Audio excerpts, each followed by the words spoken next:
How to fix treat no update problem. Here guys, if you want to fix treat not no update problem, first step click settings, click apps and notifications, click apps and wait a second for loading.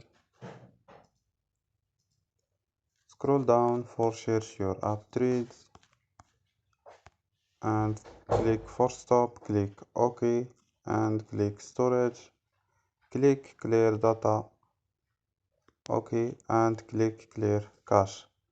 After these steps, don't forget to restart your phone. So don't forget like and subscribe.